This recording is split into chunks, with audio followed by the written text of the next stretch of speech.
Good evening छात्रों।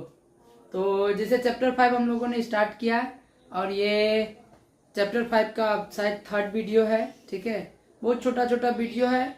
Chapter 5 बहुत कम में पूरा डिटेल में ही एक तरीका से बता रहे। इससे पहले जो वीडियो नहीं देखे उनसे रिक्वेस्ट है पहले वो देख ले, उसके बाद ये वीडियो देखें। लेंस हम अभी के लिए अवॉइड किए हैं, लेंस देखते इसके बाद हम लेंस पे भी वीडियो बना देंगे। तो अब हम लोग आ जाते हैं।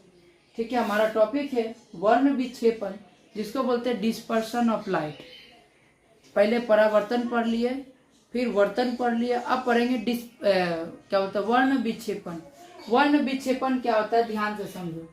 पहले तो समझो हमारा जो प्रकाश है उसका एक कलर होता है। लाइट का कौन सा कलर होता है? व्हाइट कलर होता है। समझ में आ रहा है? तो जब व्हाइट कलर किसी प्रिज्म से, अब प्रिज्म क्या होता है जी? कोई भी चीज हो सकता है प्रिज्म, जिसके अंदर से लाइट गुजर सके वो हो गया प्रिज्म। समझ में आया बात? अब बस प्रिज्म में क्या होता है हम बता रहे हैं। प्रिज्म जो होता है ट्रायंगुलर शेप का होता है, ऐसे होता है, ऐसे और ऐसे, और इधर का शेप होता है आयताकार, इधर में नीचे में आयताकार, इधर में ग्लास का स्लैब होता है, मोटा शीशा होता है ट्रायंगल रूप में, त्रिकोणा आकार में, उसी को हम लोग बोलते हैं प्रिज्म। तो प्रिज्म में अगर पूछा जाएगा कितना आयताकार तल होता है, 1, 2 और 3 आयताकार तल होता है जी किसमें? प्रिज्म से। जब श्वेत प्रकाश, व्हाइट लाइट को हम लोग बोलते हैं श्वेत प्रकाश, जब श्वेत प्रकाश की किरणें किसी प्रिज्म, देखो ध्यान से डेफिनेशन, जब श्वेत प्रकाश की किरणें किसी प्रिज्म से होकर गुजरती है तो वो गुजरने के बाद 7 विभिन्न रंगों में विभक्त हो जाती है। जब व्हाइट लाइट किसी प्रिज्म से गुजरता है तो 7 रंग में वो बढ़ जाता है। इसी घटना को बोलते हैं वर्ण विक्षेपण। कौन सा 7 रंग होगा? VIBGYOR, violet, indigo, blue, green, yellow, orange, red. सबसे नीचे होगा बैगनी और सबसे ऊपर होगा लाल कलर। लाल कलर ज्यादा दिखाई देता है, यानी वो फैलता ज्यादा नहीं है। सबसे कम नीचे में बैगनी दिखाई देता है, जो बहुत ज्यादा फैलता है। इसका कारण बताएंगे। तो तुमसे पूछा जाएगा कि वर्ण विक्षेपण का क्या संगत है, ठीक है, क्या सहेली है? तो नीचे में होगा बैगनी और ऊपर में होगा लाल, ये याद रखना। ठीक है, वर्ण विक्षेपण। अब प्रिज्म कैसे होता है? पारदर्शी, लाइट गुजर सके, 3 आयताकार तल होता है। श्वेत प्रकाश के बारे में, लाइट का कलर व्हाइट होता है। बताया कौन कि प्रकाश का किरण व्हाइट होता है? बोलो सर हम लोग को तो दिख भी नहीं करता। तो बताया कैसे दिखता है बाबू? दिखता है। ठीक है, इसको प्रूव किया था सर आइजैक न्यूटन। वो एक चक्री बनाया था जिसको बोलते हैं न्यूटन चक्र। 7 अलग अलग रंगों को एक क्या बोलते हैं डिस्क में, अलग डिस्क मतलब कार्टून का प्लेट मान लो काट लिए, उसमें 7 रंग, 7 को खांचा बनाए, सबसे ज्यादा रेड देंगे ऐसे ऐसे करके 7 रंग को। और जब उसको मोटर से कनेक्ट करके गोल वाला को घुमाएंगे तो उसका कलर चेंज होकर व्हाइट बन जाता है। 7 कलर गायब होकर व्हाइट दिखना शुरू हो जाता है। तो इसी से प्रूव कर दिया था कि जो 7 कलर दिखता है किसमें? प्रकाश में, वो एक्चुअल में क्या है? व्हाइट लाइट है। जब 7 मिला देंगे तो व्हाइट लाइट बन जाएगा। क्या समझ में आया? यहाँ वर्ण विक्षेपण जो समझाए यहाँ पे डेफिनेशन लिख दिए। इसका प्राकृतिक उदाहरण क्या है? हमको जो प्रकृति में दिखाई देता है इंद्रधनुष, rainbow is the natural example of dispersion of light. क्या समझ में आया? अब ये जो श्वेत प्रकाश है, ये 2 प्रकार, इसमें 2 गो रंग मिला होता है, मतलब 2 प्रकार का प्रकाश मिला होता है। एक को बोलते हैं एक वर्णपट, मोनोक्रोमेटिक लाइट, सिंपल में जिसमें एक ही कलर दिखाई दे। वे प्रकाश की किरणें जिसमें मात्र एक रंग दिखाई देते हैं, जैसे कि लाल, पीला, हरा, नीला, उसे ही हम लोग एक वर्णपट बोलेंगे। एक नाम में ही है ना एक। फिर दूसरा बहुवर्णपट, यानी पॉलीक्रोमेटिक लाइट, यानी ऐसा प्रकाश का किरणें जिसमें एक में बहुत सारा रंग देखने को मिले। जैसे प्रकाश की किरण है ना, सूर्य का प्रकाश, उसमें 7 एक होता है श्वेत सादा कलर, लेकिन उसमें 7 अलग अलग रंग दिखाई देता है आफ्टर रिफ्लेक्शन। समझ में आया बात? चलो, थोड़ा गला खराब है, सुनो अच्छे से। अब यहाँ से हम जो बताए तुम लोग को आज जान के शौक लगेगा और सदमा में होगा कि तुम लोग बहुत चीज गलत पढ़ते आ रहा है। तुम लोग अभी तक पढ़ा है कि लाइट सीधा रेखा में गमन करता है, प्रकाश सीधी रेखा में गमन करता है। तुम बोलेगा हाँ सर मेरा सर भी यही पढ़ा है, तो बोलेंगे बाबू यू आर गलत। सीधा रेखा में गमन नहीं करता है, वो एज अ वेव के फॉर्म में गमन करता है, ऐसे वेव के फॉर्म में जाता है लाइट। समझ में आया? अगर कोई वेव बोला है कि नहीं लाइट सीधा नहीं जाता, लाइट एज अ वेव जाता है, तो बाबू वो भी गलत है। लाइट वेव के फॉर्म में भी नहीं जाता है, लाइट टूटा टूटा फॉर्म में जाता है, ऐसे करके।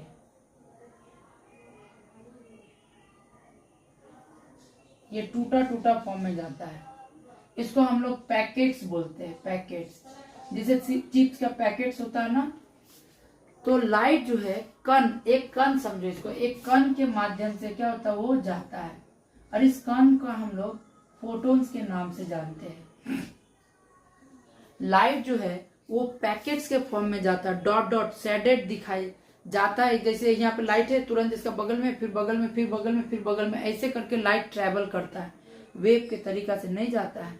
अब हम तुमको बोलते हैं कि सुबह सुबह देखो, अगर टीना का गरीब है, बेरा का घर में है, तो उधर से लाइट आते हुए को कोना से ऐसे सीधा दिखाई देगा, तो बोले हाँ सर सीधा ट्रेवल करता है।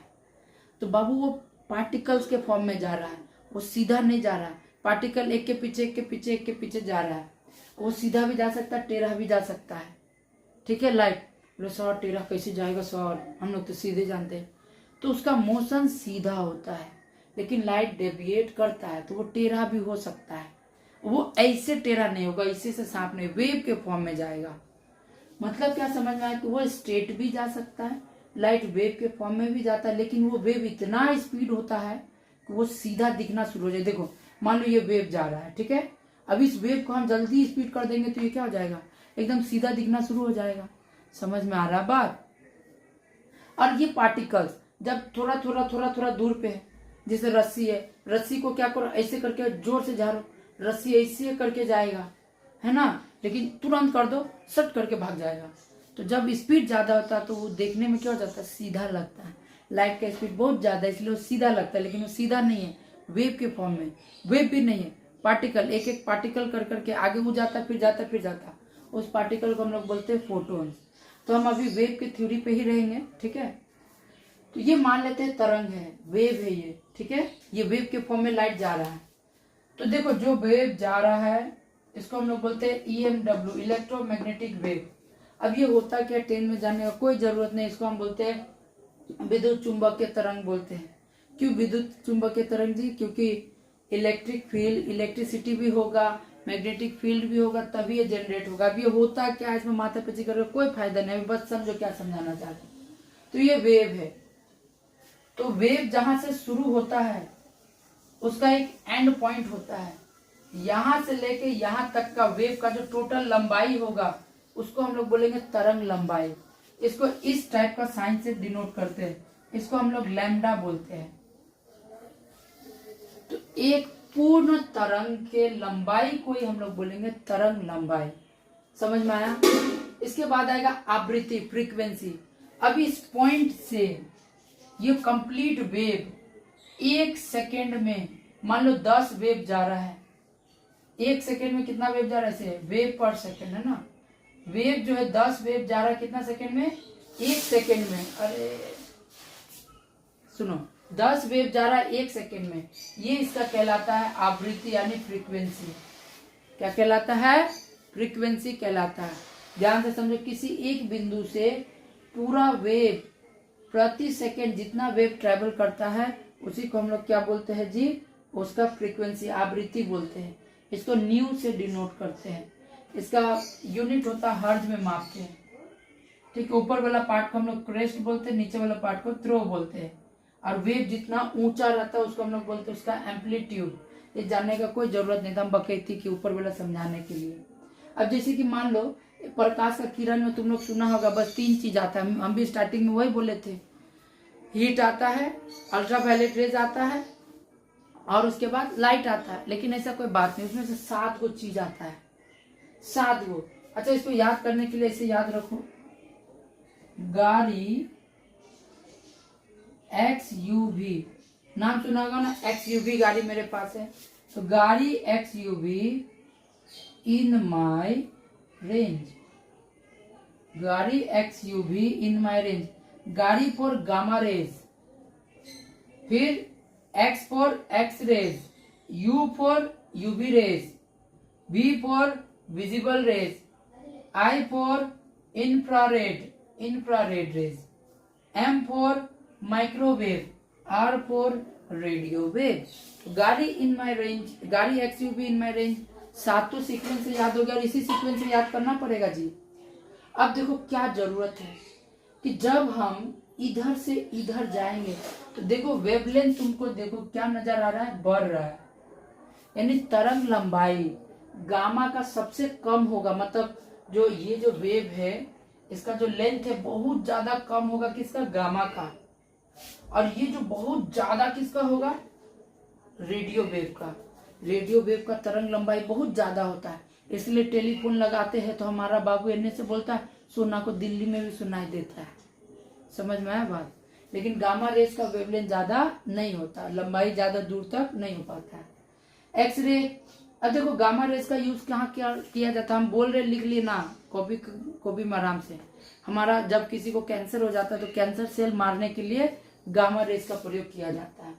एक्सरे, अब जाओ बिल्डिंग से कूदो, तुड़वा लो हाथ पर सब, लंगड़ा बन जाओ, फिर जाना देखना एक्सरे करके चेक करेगा कहाँ हड्डी टूटा है।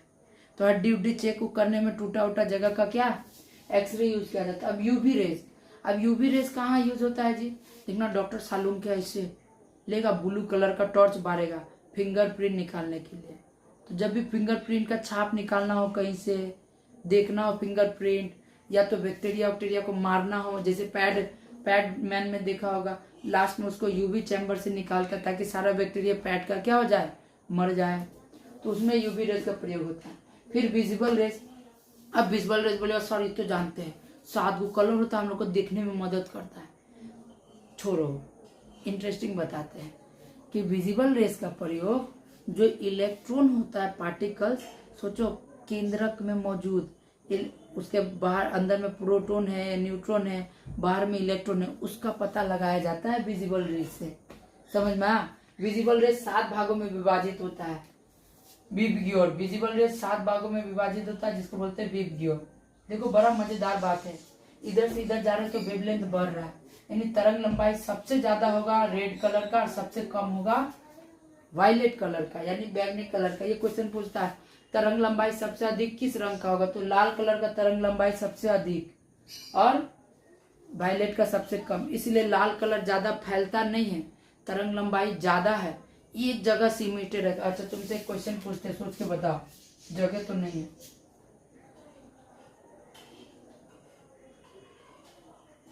ज्यादा लंबा कौन है जी, इन दोनों में ज्यादा लंबा कौन है, बोले सर नीचे वाला तो दिख रहा है, तो बाबू इसको दोनों कोना को पकड़ो और तीरो, इससे लंबा हो जाएगा।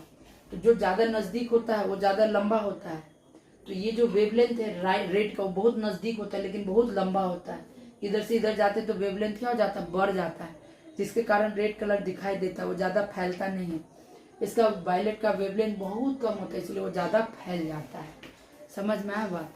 लेकिन इस तरफ से इधर जब अच्छा, इसके बाद इंफ्रारेड, इंफ्रारेड देखना कि आर्मी उड़ी मूवी देखा होगा, लाइट लेता है पीला वाला, अभी तुम लोग फ्री फायर खेलता होगा, अंधकार में जाता है मारने के लिए पागल जैसा, उसमें लगा रहता है इंफ्रारेड कैमराज, उसमें रात को दिखाई देता है ना, धुआं में भी तुम देख सकता है क्लियरली करके। फिर माइक्रोवेव, माइक्रोवेव का यूज सिंपल माइक्रो ओवन जानता ही होगा, खाना वाना पकाने में भी किया जाता है। फिर होता है रेडियो वेव, जो भी FM उफएम टेलीफोन होता है सब रेडियो वेव से कनेक्टेड होता है। अब इधर से जब इधर आएंगे तो उसका फ्रीक्वेंसी बढ़ेगा।